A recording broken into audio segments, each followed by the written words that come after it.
Donc Didier Massé, je suis pêcheur professionnel depuis 1987. J'ai commencé à travailler sur la Loire et sur l'Erdre. Et puis ensuite, en 94, je suis arrivé pour prendre la succession d'un de mes cousins qui travaillait sur la Vilaine. Et j'ai donc travaillé sur la Vilaine depuis 94. Je travaille sur la Vilaine depuis 94.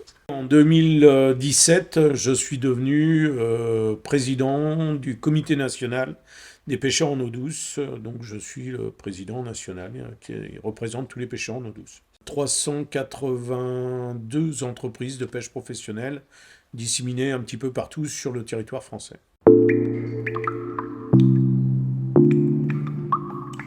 Les problématiques qu'on rencontre sur pratiquement tous les bassins, ce sont des problématiques de pollution, ce sont des problématiques de quantité, de qualité d'eau, des problématiques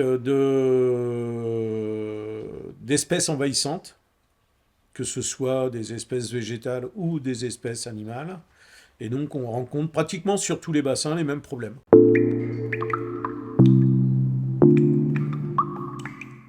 Alors effectivement, on s'aperçoit que l'eau manque maintenant pratiquement tous les ans. Et en particulier sur la Loire, ben, on s'aperçoit que les poissons migrateurs, donc qui sont dépendants d'une qualité d'eau et d'une quantité d'eau importante, ben, ces poissons-là ont des difficultés soit à se reproduire, soit à simplement vivre.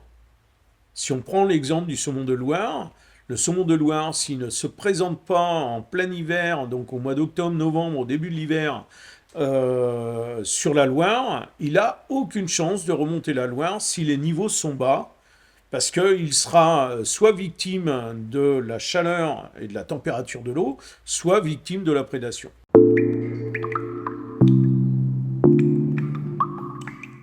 Alors effectivement, on constate depuis plusieurs années des baisses de la ressource halieutique, en particulier sur les poissons migrateurs.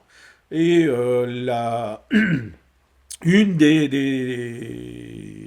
un des facteurs qui était mis en avant par les gestionnaires de ces poissons-là, que sont les DRIAL, les DDT, l'OFB, c'était la pêche professionnelle. Donc évidemment, en tant que représentant, c'est un peu compliqué d'entendre des gestionnaires nous dire que nous sommes les seuls responsables de la disparition de ces poissons-là. C'est pas le cas? D'autant plus que si on prend comme exemple un poisson comme la lamproie est en train de disparaître sur l'arc atlantique européen, et de l'autre côté de l'Atlantique, sur les grands lacs américains, la même lamproie, la même espèce, c'est une autre métapopulation, mais c'est la même espèce, est considérée comme envahissante et nuisible. Et là-bas, malgré des moyens financiers, techniques et humains, ils n'arrivent pas à voir disparaître cette espèce-là. Et pourtant, ils mettent des moyens énormes en termes de financement, puisque c'est 8,5 millions de dollars sur 5 ans, je crois. Et ils n'arrivent pas à faire disparaître cette espèce-là, qui a un impact considérable sur toutes les populations de poissons endémiques des grands lacs américains.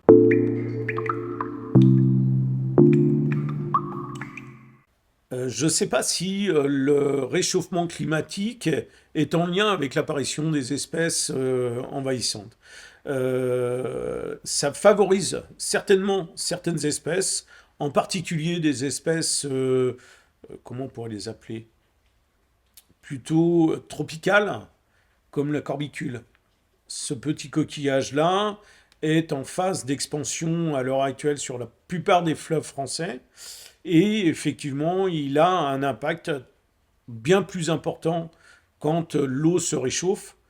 Mais malgré tout, et sur certaines rivières, et en particulier sur la Vilaine, lorsque l'eau de la Vilaine se réchauffe, il peut y avoir des épisodes au niveau du fond de la Vilaine, il peut y avoir des épisodes où il n'y a pas d'oxygène du tout au niveau du fond. Et donc, ils sont victimes de ce manque d'oxygène. Donc, quelque part, le réchauffement climatique peut avoir des incidences positives ou négatives. Et là, en l'occurrence, sur la Vilaine, et uniquement sur la Vilaine, ça peut être des impacts positifs. Le silure a été introduit dans la plupart des grands fleuves français depuis les années 60-70, apparemment, de ce que j'ai pu lire. Et il a été oui, repeuplé, non, on ne peut pas dire, introduit dans les fleuves pour que les pêcheurs de loisirs puissent s'amuser sans être avec des gros poissons, puisque le silure peut faire jusqu'à 100 kilos, largement, et sans être obligé d'aller courir à l'île Maurice ou sous les tropiques. Donc, soit c'est une un aspect de la gestion fait par la pêche de loisirs qui, eux, ont comme objectif de vendre le plus de cartes de pêche possible, tout en dévalorisant les populations piscicoles.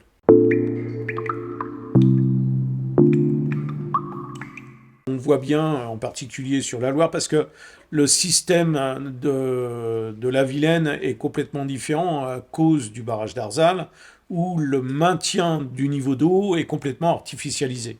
Sur la Loire, qui est encore un fleuve dit sauvage, où le niveau d'eau est malgré tout artificialisé un petit peu en période d'étiage, le problème c'est qu'effectivement lorsque l'étiage est atteint et bas et très bas et que les barrages qui sont normalement censés servir au maintien d'un certain débit sont vides, bah, là il n'y a plus. Il y a plus. Et là, les barrages, à l'heure actuelle, sur la Loire, ils sont déjà à un niveau bas. Malgré les orages qui tombent à l'heure actuelle sur le haut de la Loire, ils sont encore à un niveau bas.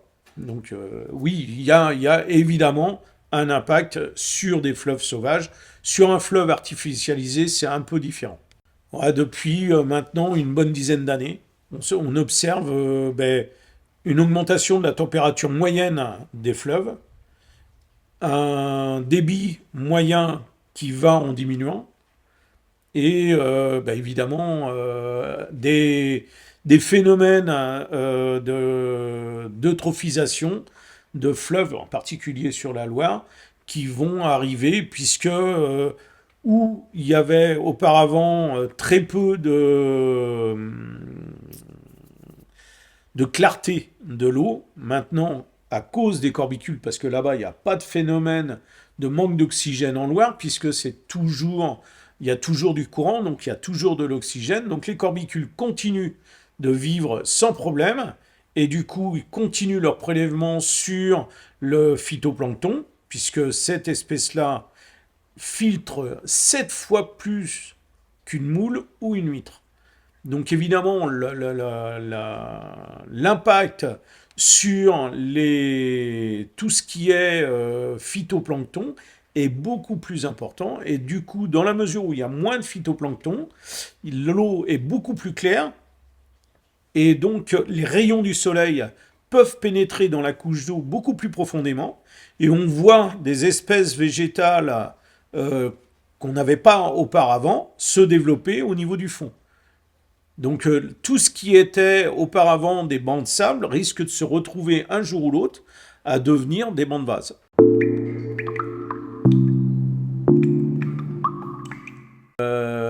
Pour le pêcheur va s'adapter. Et je pense que l'homme, en général, a un pouvoir d'adaptation qui est important. Pour les poissons, certains poissons vont s'adapter. Le silure va s'adapter. Mais des poissons endémiques comme la lamproie, comme la lauce, comme ces poissons migrateurs, eux risquent de disparaître à très courte échelle, puisque moi, j'ai pas de visibilité à 5 ou 10 ans, quoi. Je vois pas comment, si on met pas les moyens, si on fait pas une régulation importante du silure, si on fait pas des translocations, ce qu'on appelle de la translocation, c'est-à-dire que on prend des poissons géniteurs dans les estuaires et on les remet sur des zones historiques de frayère où il n'y a pas de silure. Et on leur permet de franchir tout le trajet ben, malheureusement de façon complètement artificielle dans des camions pour les emmener directement sur les zones de frayère.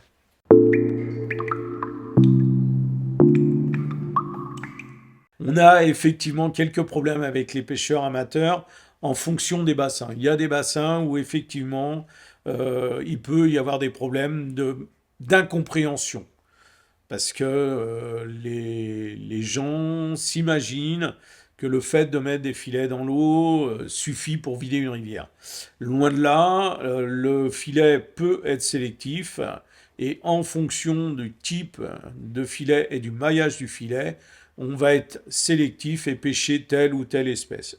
J'en veux pour preuve que sur la Vilaine, on utilise des filets pour réguler le silure. Je ne vais pas dire détruire parce qu'on ne peut pas détruire une espèce aquatique. Donc réguler le silure, et en régulant le silure, on voit les biomasses de cendres se refaire telles qu'elles étaient auparavant.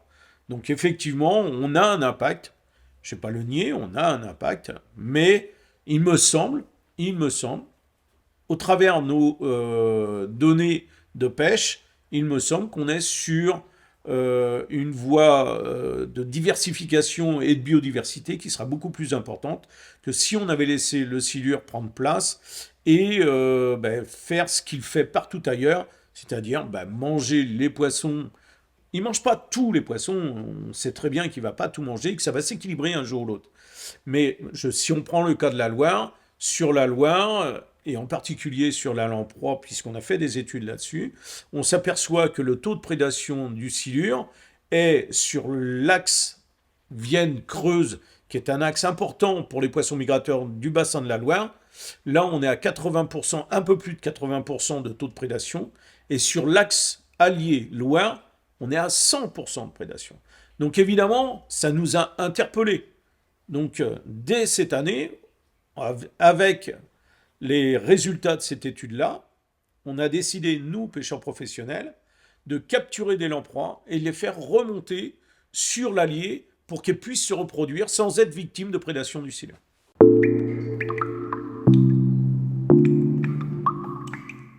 Bizarrement, je travaille en parfaite collaboration avec les pêcheurs amateurs sur la Loire. J'ai aucun souci avec les pêcheurs amateurs sur la Loire. Sur la Vilaine, il y a des soucis parce qu'il y a une incompréhension. Sur la Loire, on n'a pas d'incompréhension, on travaille tous dans le même sens, à savoir avoir une biodiversité de poissons qui soit importante. Et là, sur la Vilaine, j'ai du mal à comprendre qu'on ne puisse pas m'entendre parler le même langage que j'ai sur la Loire. J'ai du mal à comprendre. Je ne sais pas pourquoi.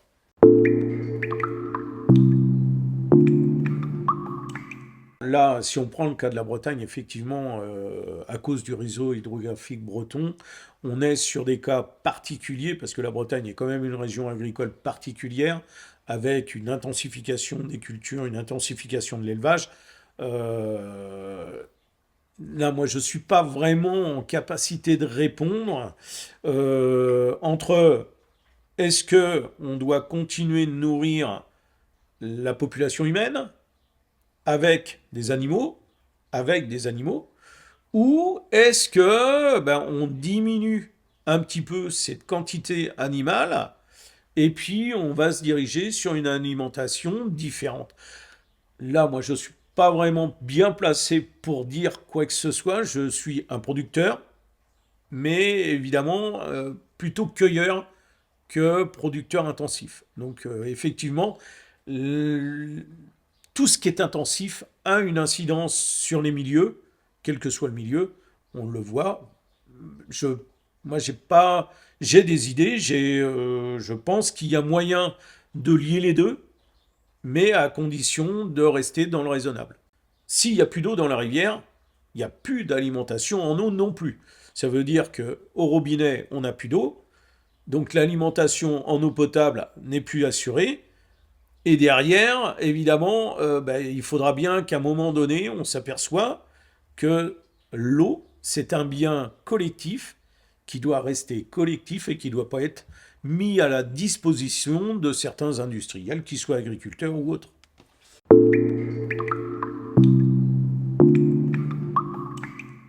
on a effectivement des discussions avec des politiques au sein des comités nationaux de bassin, au sein des comités de bassin Loire-Bretagne, où on demande à ce que tout ce qui est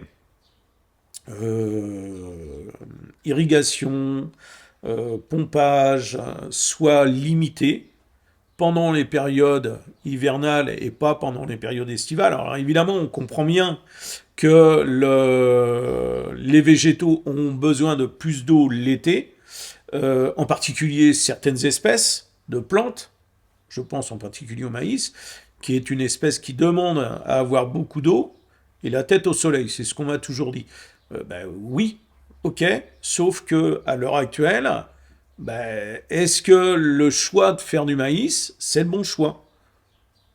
Moi, j'ai pas de réponse à ça. Je sais pas, je suis pas agriculteur. Par contre, effectivement, il y a d'autres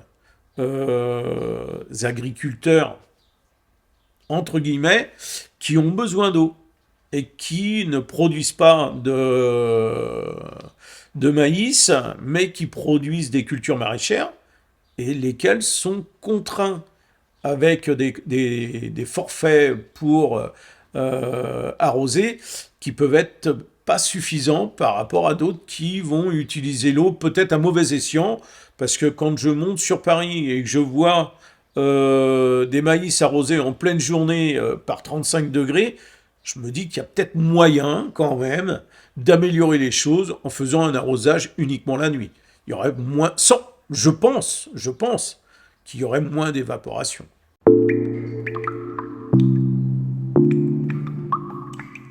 Il y aurait plus de débit en Vilaine sans doute.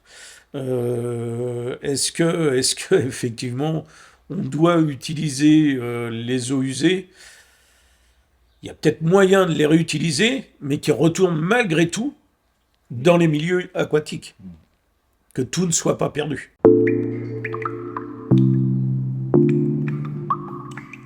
Avec l'agence de l'eau régulièrement, oui, effectivement, puisque c'est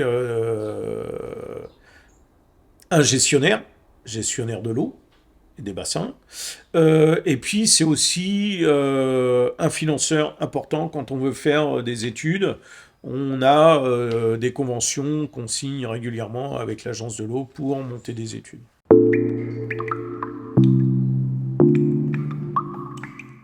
Toute retenue, quelle qu'elle soit grande ou qu'elle soit petite, a une incidence sur la continuité écologique. Donc à partir du moment où on retient une masse d'eau, on retient les sédiments, et donc forcément on détériore la qualité de l'eau. Donc est-ce que c'est le but recherché? Je pose la question. Avoir des stocks suffisants, ça voudrait dire que les nappes phréatiques soient pleines.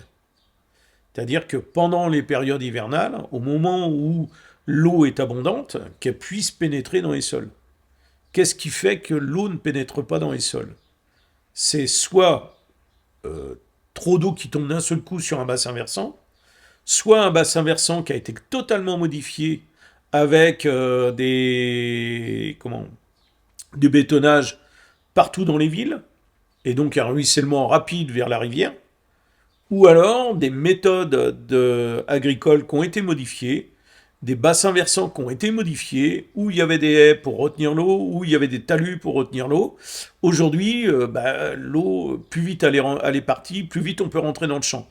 Sauf que, après, cette eau-là qui est partie, elle est perdue pour tout le monde, soi-disant. Il ne faut pas oublier que la goutte d'eau qui va tomber à la source d'une rivière va se retrouver à la mer, à nourrir aussi tout un écosystème marin.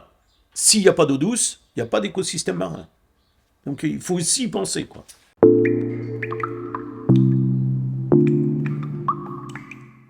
Le fait de ne pas avoir suffisamment d'eau douce à descendre en hiver ou au printemps, il n'y a pas de développement de phytoplancton. Et donc, tout ce qui est coquillages, crustacés, on voit à l'heure actuelle soit des faiblesses des animaux, et donc derrière des maladies, soit disparition des animaux parce qu'il n'y a plus à manger.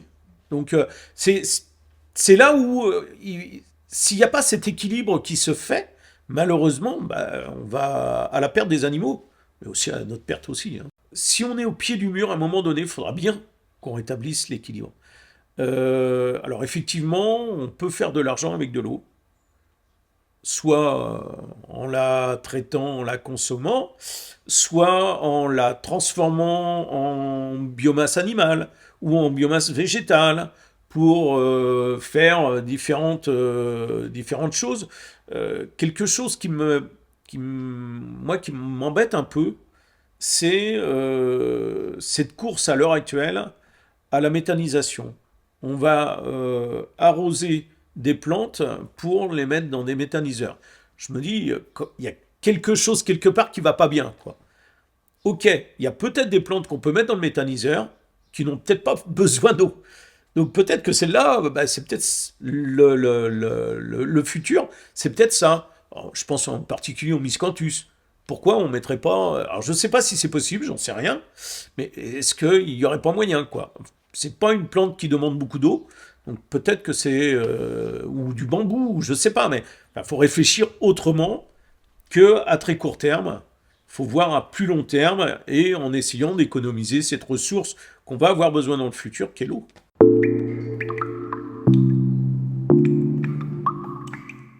Et si on le donne qu'au fleuve, est-ce que c'est suffisant?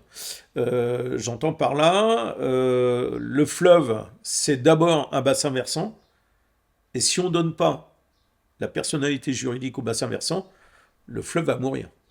Donc, voilà. Et le bassin versant, c'est aussi des propriétés privées, c'est aussi des collectivités, donc, je ne sais pas. Effectivement, ça pourrait être un bien, parce que celui qui porte atteinte au fleuve pourrait être attaqué. Ça pourrait être un bien, à condition de retrouver celui qui porte atteinte. J'en veux pour exemple tous les gens qui ont pollué pendant des années les fleuves, à aucun moment ils ont été inquiétés. Et ils ne sont toujours pas inquiétés. Donc comment changer des orientations politiques du jour au lendemain? Bah, est-ce qu'il y a des gens parmi nos hommes politiques qui ont un raisonnement Courage. et un courage pour faire changer ces choses-là? Je ne crois pas en connaître.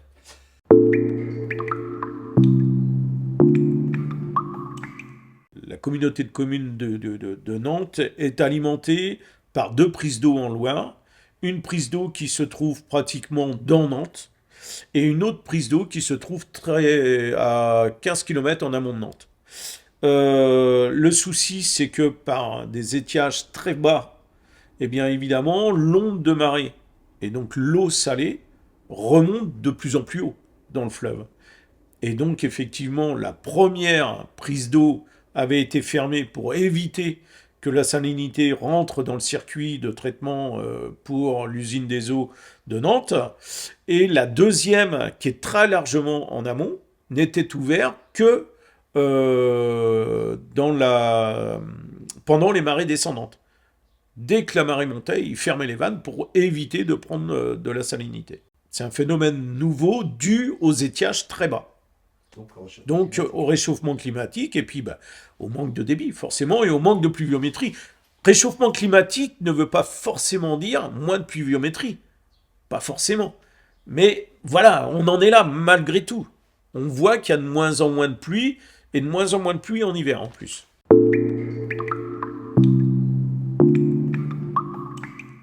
Je me dis que je vais peut-être mettre des roues sur mon bateau pour pouvoir continuer de passer.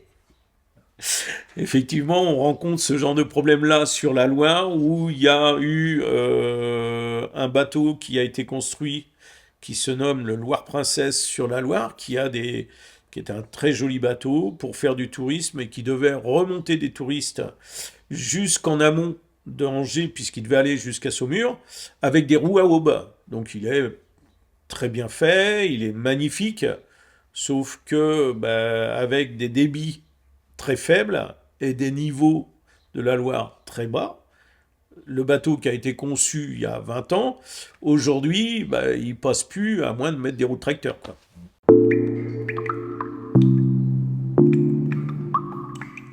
la première des responsabilités qu'on ait, c'est être des sentinelles de l'environnement.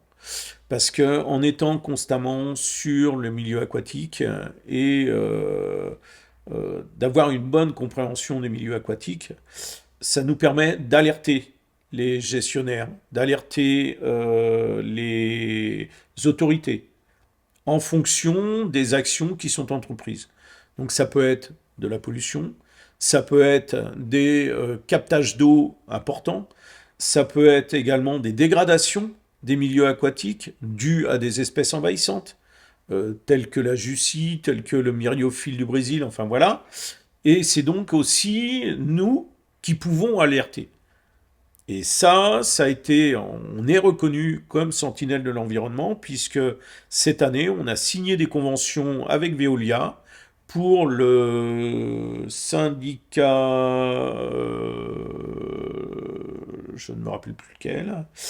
Enfin, toujours est-il que Veolia nous a demandé de faire partie de leur équipe, quasiment, pour les alerter dès qu'il y a la moindre pollution et de travailler en amont sur tout ce qui est prévention des pollutions sur la Loire. Donc effectivement, ça c'est notre premier rôle. Après, euh, notre rôle de pêcheur, de cueilleur, il est aussi d'indiquer que les populations piscicoles se portent plus ou moins bien. Parce que évidemment qu'un pêcheur professionnel, s'il a une population de poissons qui se portent pas très bien, il va pas les taper dessus. Parce que, un, c'est pas rentable, et deux, il sait que son avenir, bah, à plus ou moins court terme, bah, il sera pas bon. Donc, en se focalisant sur une seule espèce, bah, on sait très bien que à court terme, ça peut être bah, une erreur de gestion. Et donc, ce ne sera pas viable à long terme. Donc, à l'heure actuelle, la plupart des pêcheurs professionnels se diversifient au maximum sur des espèces abondantes et sur des espèces à valeur moindre que les espèces à haute valeur. Et donc, ils vont se diriger sur ça et essayer de valoriser ces espèces qui n'avaient pas de valeur auparavant. Et à cause ou grâce à la transformation, devenir des espèces valorisées avec un juste prix pour rémunérer le pêcheur. La brème, le silure, le mulet. C'est des espèces qui n'avaient pas de valeur auparavant et qui aujourd'hui prennent de plus en plus de valeur. Ils sont en abondance. Ils sont en abondance et donc on travaille sur la valorisation de ces espèces-là. Et c'est grâce à de la communication, grâce à un gros travail de transformation, de valorisation, qu'on arrive à convaincre des restaurateurs, des marailleurs et tout le circuit de vente du poisson.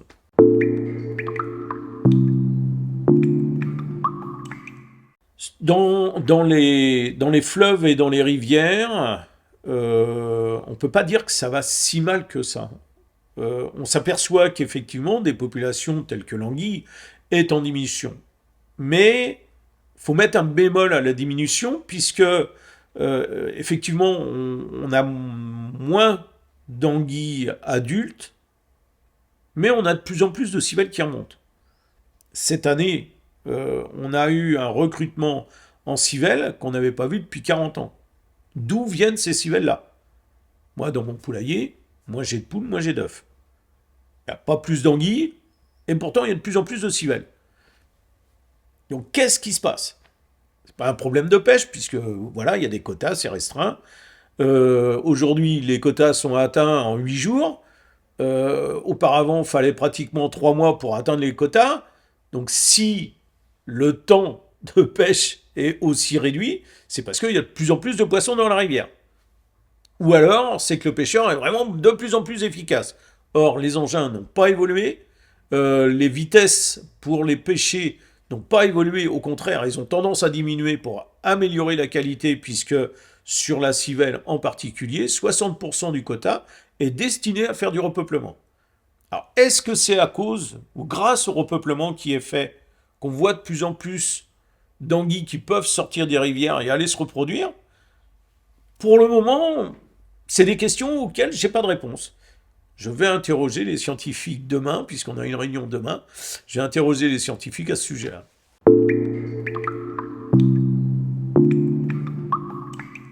Très Qui mystérieux. résiste à toutes les.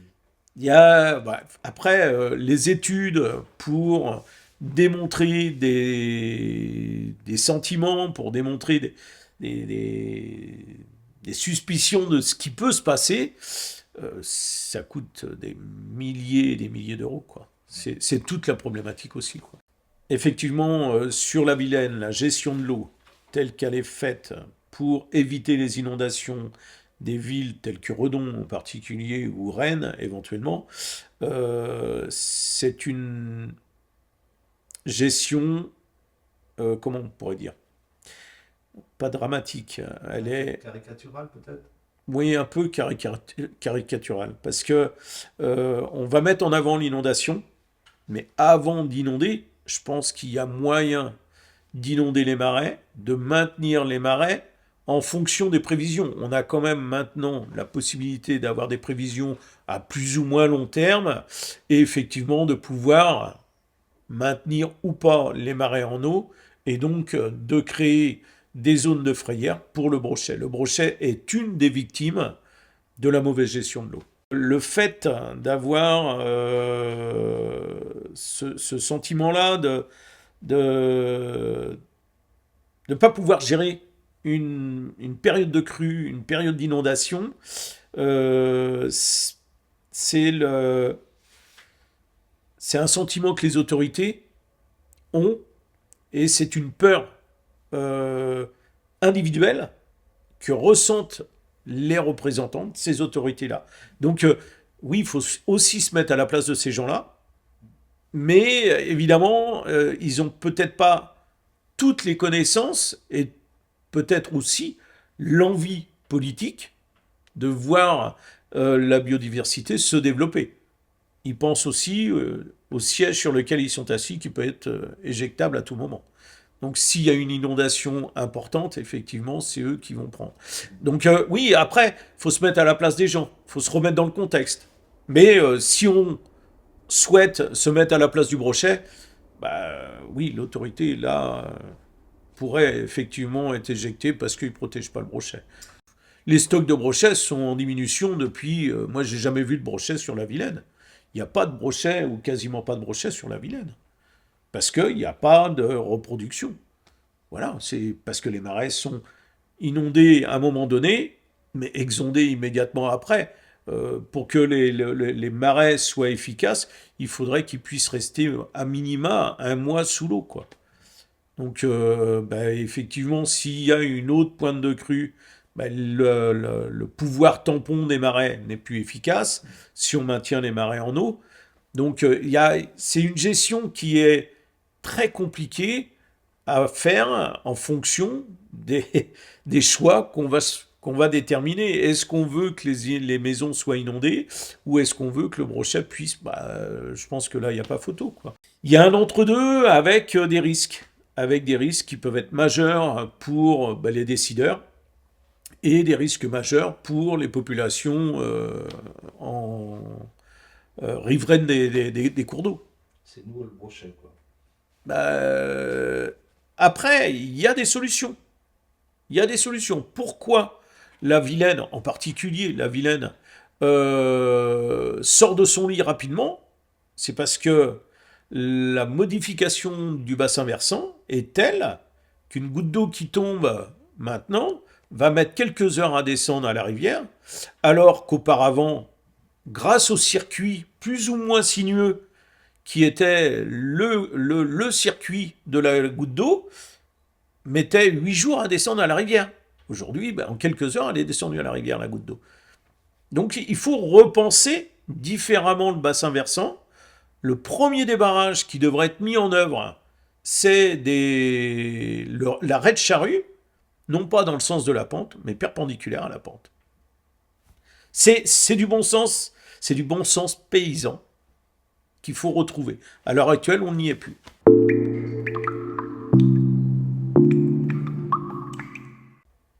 le voit tous les jours. On le voit tous les jours. Quoi? Cette perte de bon sens, cette perte de connaissance. Et malheureusement, c'est pas à l'école qu'on l'apprend. C'est en dialoguant les uns avec les autres, en communiquant les uns avec les autres, et pas en se tapant dessus les uns les autres.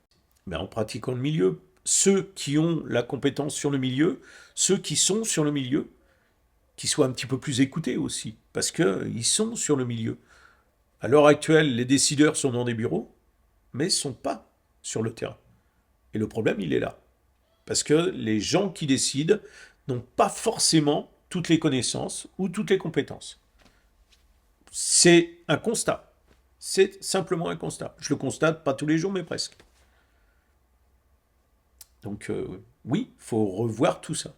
C'est malheureusement, je ne pense pas que ce soit dans l'air du temps. Les décideurs sont toujours plus centralisés et de moins en moins sur le terrain. Par contre, quand on amène les décideurs sur le terrain, effectivement, il y a une prise de conscience et là, il y a des choses qui bougent. J'ai emmené le préfet de Loire-Atlantique l'an dernier sur le bateau.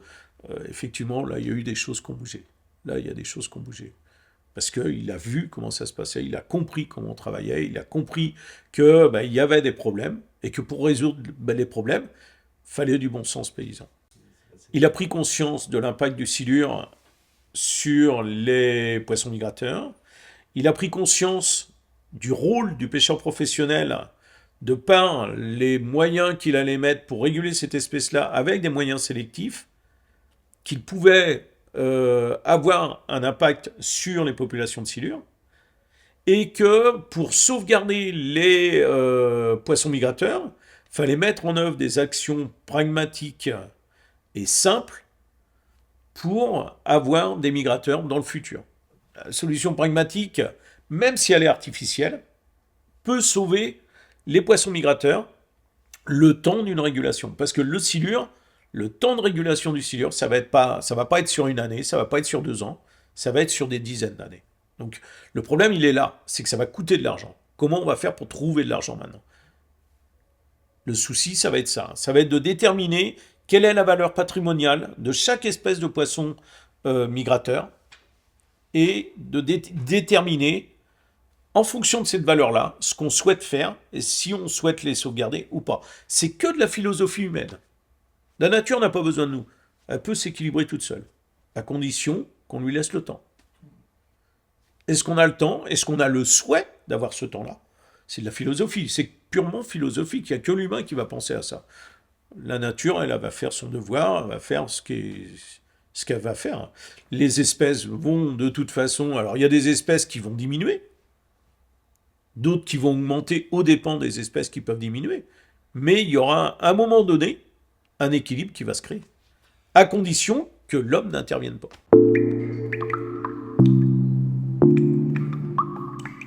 Alors, pour les poissons, en particulier pour les poissons migrateurs, tels que le saumon, tels que la lamproie, tels que la lauze, les zones historiques de reproduction et les zones optimum pour la reproduction de ces poissons-là ne peuvent plus être atteints par les poissons migrateurs.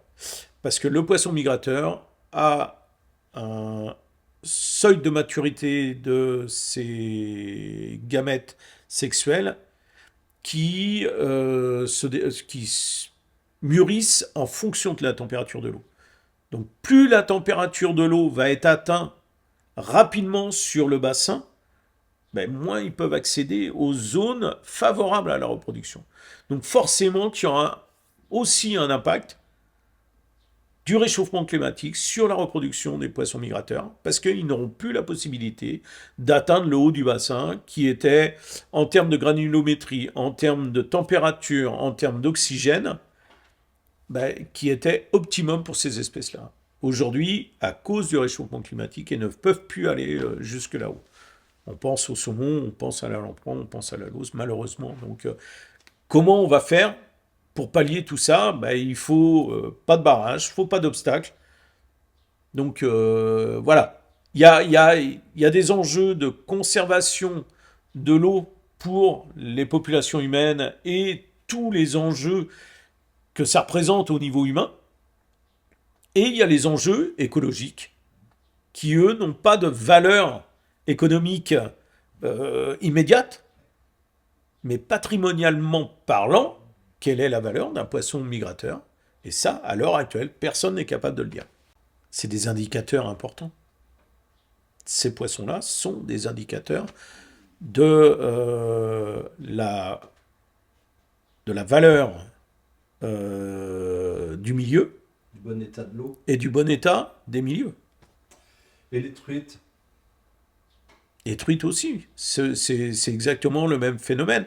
Sauf qu'on va être sur du poisson sédentaire, pour certaines formes de truite, pas pour toutes, même si effectivement la truite a une migration pour aller se reproduire, elle va monter sur les petits affluents des rivières dans lesquelles elles peuvent vivre pour aller se reproduire. Pourquoi? Parce qu'elles vont retrouver une granulométrie, une température, de l'oxygène qu'elles n'auront pas forcément sur les rivières qui sont un peu plus conséquentes. Donc là encore, avec le réchauffement climatique, ben, ces poissons-là ne pourront peut-être pas atteindre dans le futur, et certainement dans un futur très proche, atteindre ces zones favorables et optimum pour la reproduction de ces poissons-là.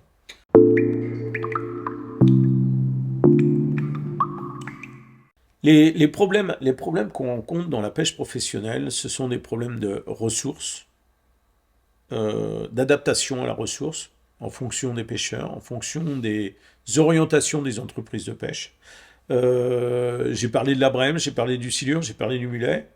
Il y a des entreprises de pêche qui se sont orientées vers ces poissons-là, qui ont développé des marchés et donc qui, eux, vont rester dans le circuit de la pêche.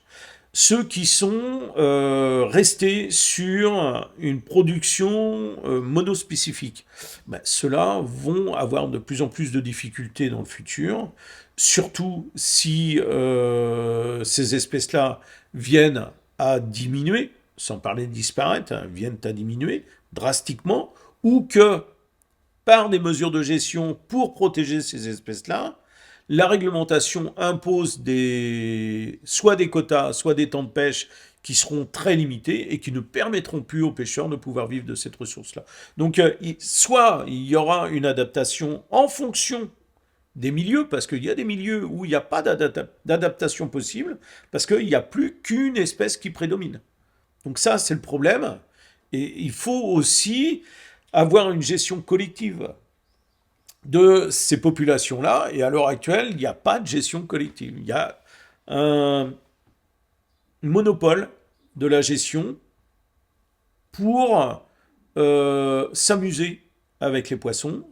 C'est la pêche associative et de loisirs qui gère les populations de poissons, mais c'est pas une gestion, elle n'est pas écologique, parce que on ne peut pas favoriser une espèce par rapport à une autre.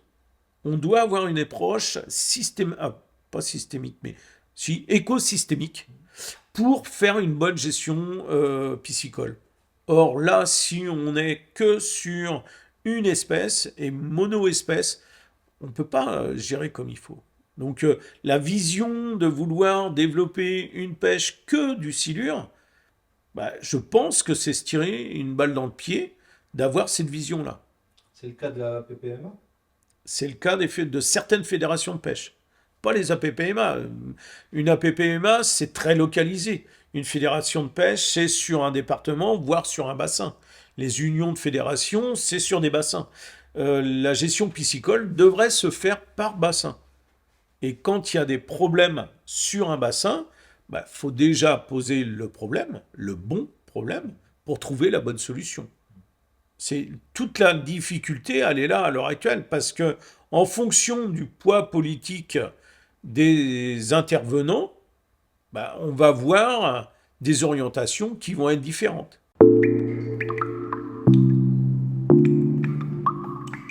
On a été auditionné par des ingénieurs des ponts et chaussées à ce sujet-là, sur la gestion de l'eau, la gestion de la pêche.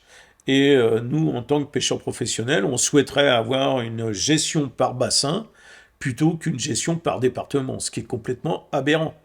puisque d'un département à un autre, la réglementation n'est pas la même. Donc c'est complètement fou, quoi. D'un côté, on a une période de pêche pour pêcher n'importe quel poisson, et de l'autre côté, il n'y a pas de période de pêche. D'un côté, on va mettre des mailles pour pêcher tel poisson, et de l'autre côté, on va pas mettre de mailles. Enfin, c'est des choses qui sont complètement aberrantes. Donc, bah, là encore, le bon sens paysan voudrait que ce soit une gestion par bassin qui soit faite, et donc de fait, diminuer aussi les frais que sont, qui sont engendrés par une gestion par département, parce que ben, si c'est une gestion par bassin, il n'y a pas besoin d'avoir deux ou trois personnes à s'occuper de la gestion piscicole ou la gestion de l'eau par département. Ce serait deux, trois personnes par bassin, avec des déclinaisons évidemment par département, mais au moins il y aurait une cohérence. Là, il n'y a pas de cohérence.